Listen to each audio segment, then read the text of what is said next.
Avez-vous déjà pensé au jeûne comme à autre chose que simplement sauter des repas?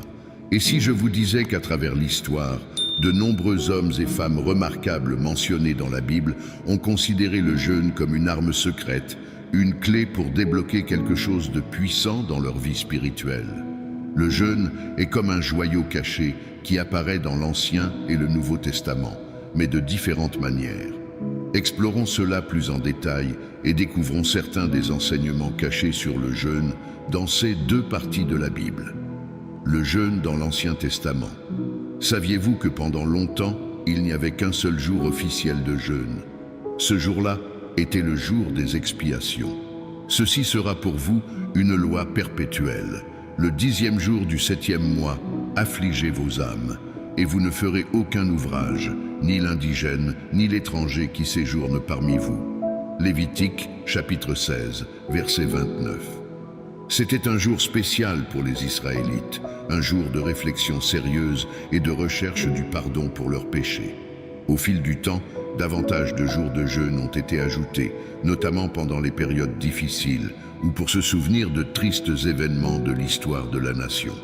Par exemple, dans Zacharie chapitre 7, versets 3 et 4, les gens posaient des questions sur le jeûne pour se souvenir de la destruction du temple. À cette époque, le jeûne était une réponse à des urgences ou à des souvenirs douloureux, une manière de chercher de l'aide ou du réconfort dans les moments difficiles. Jeûne et libération. Commençons par Ésaïe chapitre 58, verset 6, qui déclare que le jeûne nous libère. C'est audacieux. Comment ne pas manger peut-il réaliser tout cela? Eh bien, il semble qu'il s'agisse davantage de l'acte spirituel consistant à se tourner vers Dieu avec humilité et à rechercher son aide. Le roi Achab, considéré comme un monarque maléfique, en recourant au jeûne, a réussi à éviter la destruction, au moins temporairement.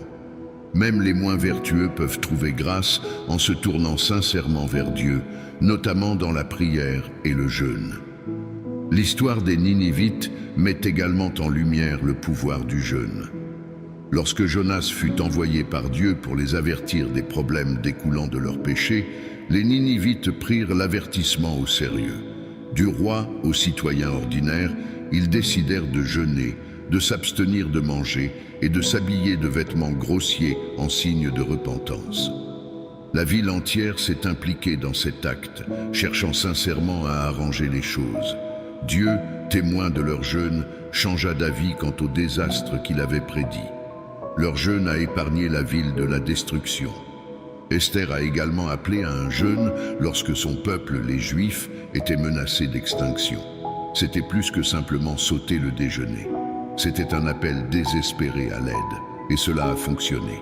Son peuple a été sauvé. Alors pourquoi jeûne-t-on? Est-ce juste un rituel ancien ou quelque chose de plus? Imaginez ce qui pourrait arriver si nous considérions le jeûne non pas comme un renoncement, mais comme un moyen d'accomplir quelque chose de bien plus grand. N'oubliez pas que dans la Bible, le jeûne consiste à s'abstenir dans un but spirituel spécifique, créant un espace dans nos vies pour que Dieu agisse, parle et nous remplisse de sa paix et de sa présence. Le jeûne dans le Nouveau Testament. Le jeûne dans le Nouveau Testament diffère considérablement de celui de l'Ancien Testament. Ici, il ne s'agit pas seulement d'affronter l'adversité ou la tragédie, mais plutôt de se préparer à quelque chose de crucial, comme commencer un nouveau chapitre de la vie ou se lancer dans un grand projet. C'est une façon de purifier l'esprit et de se concentrer sur ce qui va arriver. La Bible présente des récits fascinants qui indiquent que le jeûne est un outil puissant, surtout lorsqu'il s'agit de se libérer de situations difficiles et même du mal lui-même. Les pouvoirs secrets du jeûne, Jésus par exemple, a démontré par son propre exemple que la prière et le jeûne sont les armes principales et les plus efficaces contre les forces du mal. Avant de commencer son enseignement et sa guérison, il jeûna 40 jours et 40 nuits. Matthieu chapitre 4 verset 2. De plus, il a déclaré que certains démons ne peuvent être chassés que par le jeûne et la prière. Marc chapitre 9 verset 29. Cela ne se limitait pas à renoncer à la nourriture. C'était une préparation à la tâche monumentale qui l'attendait dans son ministère. Dans Matthieu chapitre 17, verset 21, Jésus mentionne une situation dans laquelle un démon ne pouvait être chassé que par la prière et le jeûne. Certains défis sont si intenses qu'ils nécessitent un niveau supplémentaire de puissance spirituelle provenant d'une prière et d'un jeûne sérieux.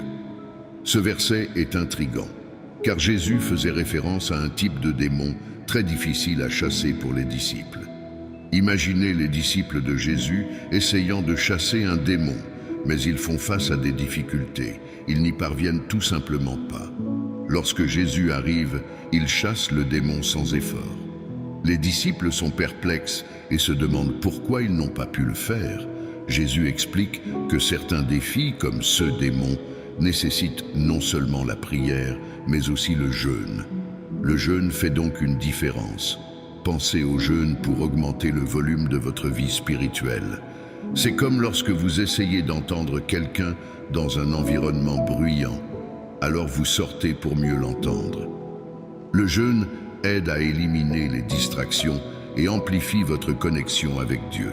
C'est une façon de faire preuve d'engagement, de montrer que vous prenez les choses au sérieux et que vous consacrez des efforts à rechercher la puissance et l'aide de Dieu, en particulier dans des situations libératrices, comme se débarrasser d'un démon ou surmonter une lutte personnelle majeure. Le jeûne ajoute une couche supplémentaire d'intensité spirituelle à vos prières, comme si vous disiez à Dieu « Je ne demande pas seulement de l'aide, j'investis tout mon être dans cette demande ». Cela met en évidence un niveau de dévouement et de sérieux qui peut avoir un véritable impact. Lorsque Jésus aborde la prière et le jeûne dans Matthieu chapitre 17, verset 21, il souligne que certaines situations difficiles nécessitent non seulement des paroles, mais aussi un engagement et une concentration sincère. Le jeûne est un outil pour approfondir notre voyage spirituel et nous connecter plus profondément à la puissance de Dieu. Dans l'église d'Antioche, comme le rapporte le livre des Actes, nous voyons un groupe de prophètes et d'enseignants jeûner avant de prendre des décisions cruciales. Alors qu'ils servent le Seigneur et jeûnent, le Saint-Esprit dit « Mettez-moi à part Barnabas et Saul pour l'œuvre à laquelle je les ai appelés. » Après avoir jeûné, prié et imposé les mains, ils les laissèrent partir. Il semble qu'ils communiquent avant de prendre une décision importante. Jeûnons, prions et assurons-nous que nous sommes véritablement alignés sur la volonté de Dieu. Actes chapitre 13, versets 2 et 3. Dans cet extrait, nous apprenons qu'ils ont jeûné avant d'envoyer Paul et Barnabas pour leur premier voyage missionnaire. C'était crucial, car ils étaient sur le point de diffuser le message de Jésus. Le jeûne les a aidés à se concentrer, à rechercher des conseils et la bénédiction de Dieu pour cette nouvelle entreprise. Ainsi, dans le Nouveau Testament, le jeûne n'est pas seulement une pratique suivie par Jésus, mais quelque chose que ses disciples, comme Paul, et la première communauté chrétienne, comme l'église d'Antioche, prenaient au sérieux. Ils utilisaient le jeûne pour se concentrer, clarifier leur mission et se connecter plus profondément avec Dieu, ce qui leur donnait un élan spirituel. Un modèle est noté. Le jeûne devient un outil non seulement pour faire face aux limitations, mais aussi pour préparer le terrain pour le bien et le bénéfice du royaume de Dieu, comme le démarrage de nouveaux ministères ou projets. Il s'agit davantage de se préparer au succès que de simplement déplorer la destruction et la tragédie. Les enseignements de Jésus sur le jeûne soulignent qu'il ne s'agit pas seulement d'abandonner quelque chose, mais de créer un espace dans notre vie pour quelque chose de plus grand, les plans et les desseins de Dieu. Dans Matthieu chapitre 6, versets 17 et 18, Jésus dit « Lorsque vous jeûnez, ne vous affligez pas comme les hypocrites, car ils se défigurent le visage, de sorte qu'il apparaît aux hommes qu'ils jeûnent. En vérité, je vous le dis, ils ont reçu leur récompense. Toi, mais quand tu jeûnes, oins ta tête et lave ton visage, afin qu'il ne paraisse pas aux hommes que tu jeûnes, mais à ton Père qui est dans le secret.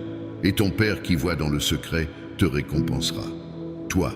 Cela souligne que le jeûne est une affaire privée entre vous et Dieu, un moyen d'approfondir votre lien avec lui. Jésus souligne l'importance du jeûne en tant qu'acte privé et personnel entre l'individu et Dieu, et non comme un spectacle public. Jésus a également abordé le sujet du jeûne dans une parabole, comme le rapporte Luc, chapitre 18, verset 12, où il raconte l'histoire d'un pharisien qui était fier de jeûner 2 fois par semaine. Étonnamment, le publicain, dans son humilité, était justifié devant Dieu, contrairement aux pharisiens arrogants. La leçon principale porte sur l'importance de l'humilité et de la sincérité dans notre vie spirituelle, en valorisant davantage un cœur humble que les manifestations extérieures de piété. Bien que nous n'ayons pas de compte rendu détaillé des périodes de jeûne de Jésus, sa période de jeûne de 40 jours et ses enseignements sur le sujet nous donnent une image claire de l'importance et de la puissance du jeûne dans un contexte spirituel. Une fois de plus, nous nous rendons compte que le jeûne va au-delà du simple seau de repas. C'est une discipline spirituelle profonde, capable de renforcer notre foi et de nous aider dans les moments difficiles. Actuellement, lorsque nous parlons du jeûne, il est courant de le considérer de manière négative. Après tout, jeûner signifie renoncer à quelque chose, généralement de la nourriture ou des boissons, ce qui peut sembler difficile. Trop souvent, nous nous concentrons sur ceux que nous avons perdus plutôt que sur ceux que nous pouvons gagner. Cependant, lorsque le jeûne est entrepris avec la bonne intention, il ne s'agit pas seulement d'un sacrifice, mais de l'accomplissement de quelque chose de bien plus précieux. Le véritable objectif du jeûne va au-delà de l'abstinence alimentaire. Il s'agit de faire de la place pour quelque chose de plus significatif. Il s'agit de promouvoir la croissance spirituelle et de se rapprocher de Dieu. Lorsque nous jeûnons, nous ne laissons pas seulement notre estomac vide, nous nourrissons notre âme. Quel est le réel bénéfice du jeûne? Il ne s'agit pas seulement d'avoir faim. Lorsque nous jeûnons dans un but défini, nous ne sommes pas confrontés à une perte, nous profitons d'une fête spirituelle. C'est comme éliminer le désordre pour faire place à quelque chose de nouveau et de beau. Nous créons un espace dans nos cœurs et nos esprits pour Dieu, pour des idées spirituelles et pour une connexion plus profonde avec le divin. Le jeûne est notre réponse au dessein de Dieu. Cela nous aide à nous mettre à l'écoute du dessein divin de notre vie. Considérez le jeûne comme le fait de baisser le volume du monde extérieur pour entendre plus clairement une station de radio, cette station étant la voix et la direction de Dieu. Lorsque vous jeûnez, vous faites essentiellement une pause dans votre alimentation habituelle et vous vous éloignez des distractions quotidiennes pour vous concentrer sur votre vie spirituelle. C'est comme lorsque vous êtes très occupé et que vous avez enfin un moment de calme pour réfléchir.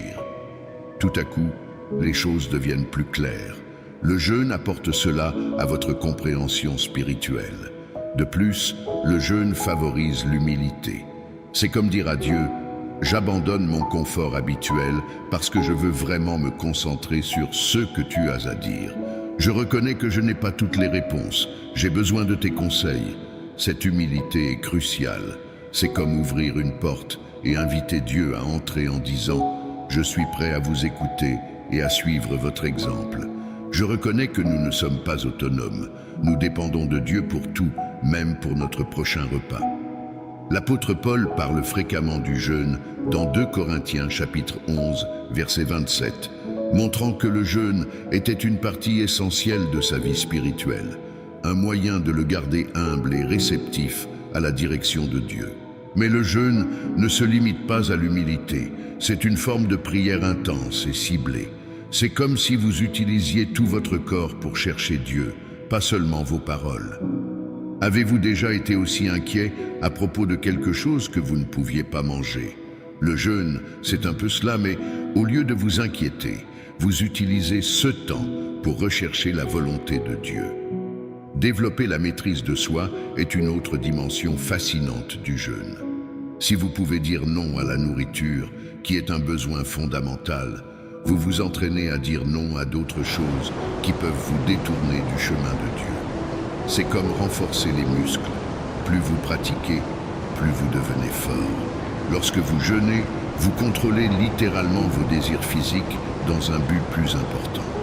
Cette discipline peut s'étendre à d'autres domaines de votre vie. C'est comme s'entraîner pour une course.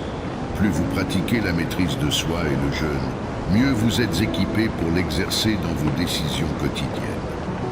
Le temps personnel avec Dieu pendant que vous jeûnez est également un excellent moment pour prier et lire la Bible. Cette combinaison de jeûne et de recherche de Dieu par la prière et les Écritures peut vraiment augmenter votre connexion spirituelle. C'est comme si vous accordiez votre cœur et votre esprit pour mieux saisir ce que Dieu essaie de vous dire. Le jeûne n'est pas un tour de magie. Il ne s'agit pas de manipuler Dieu pour faire ce que nous voulons. Il s'agit plutôt de nous mettre dans le bon état spirituel, où nous pouvons être plus ouverts à la puissance de Dieu et plus alignés avec sa volonté. En plus de s'humilier, il s'agit aussi de reconnaître que certaines situations sont si difficiles que nous avons besoin de toute l'aide que nous pouvons obtenir, tant de nos prières que de notre état physique de jeûne. Il ne s'agit pas de manipuler Dieu pour faire ce que nous voulons. Il s'agit plutôt de nous mettre dans le bon état d'esprit et de cœur pour comprendre ses plans pour nous. Il s'agit d'aligner notre volonté sur la sienne. Avantage du jeûne. Le jeûne nous aide à éliminer le désordre mental et spirituel. C'est une pratique qui dit à Dieu que sa volonté est plus importante que mon confort immédiat. Et dans cet espace de faim et de recherche, nous trouvons souvent de la clarté et une direction pour nos vies.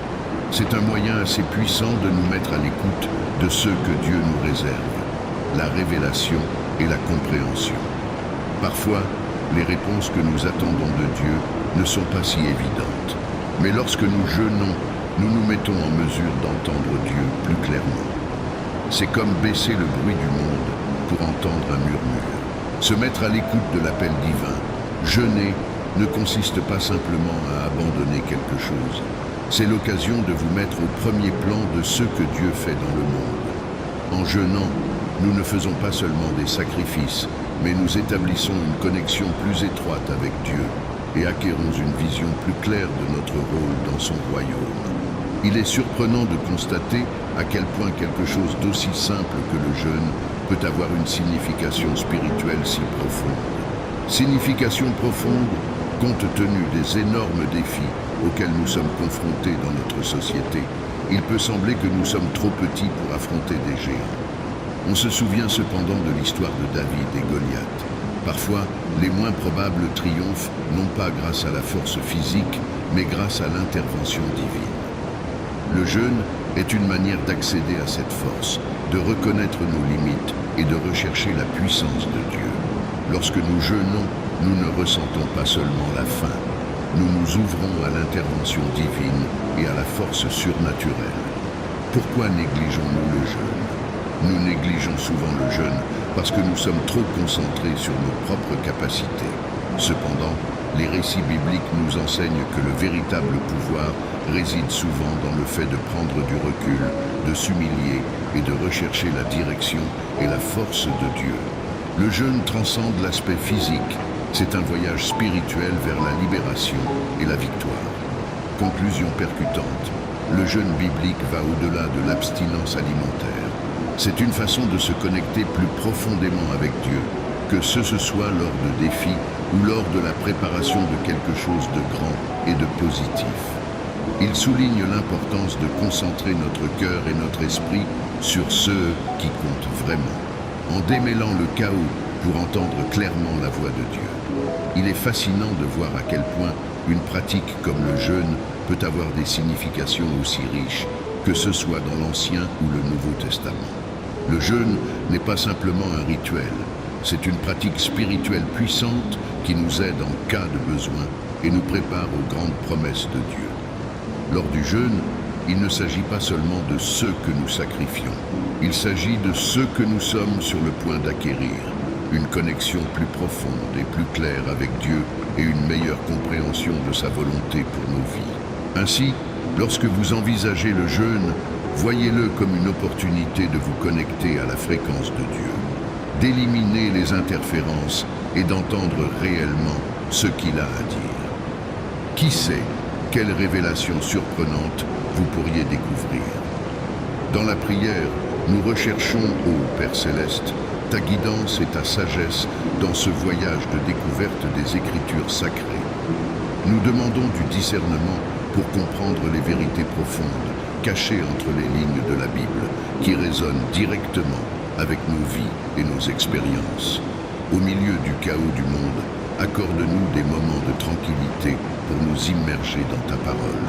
Que la Bible ne soit pas seulement un livre d'histoire et de commandements, mais une source de messages sous-jacents d'amour, de foi et d'espoir pertinents pour notre voyage quotidien. Conscients que souvent les leçons les plus précieuses sont voilées, nous prions pour votre illumination, afin de saisir les vérités spirituelles cachées dans ces textes sacrés. Puissions-nous intégrer ces leçons dans notre vie quotidienne, nos relations et nos interactions avec le monde qui nous entoure. Seigneur, nous recherchons la patience et la détermination pour approfondir ta parole, même face à l'agitation de notre routine quotidienne. Nous savons qu'il est facile de négliger la profondeur et la richesse de la Bible.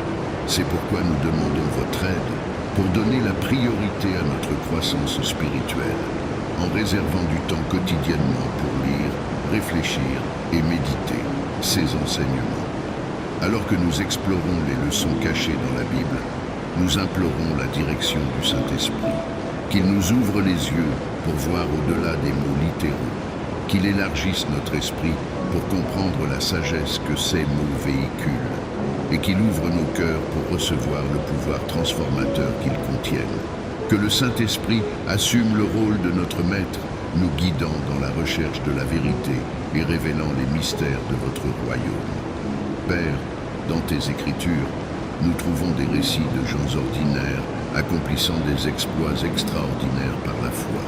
Inspirez-nous à travers leur vie, nous permettant de voir dans leurs histoires le reflet de notre propre potentiel pour surmonter les défis, grandir dans la foi et vivre selon votre objectif pour nos vies.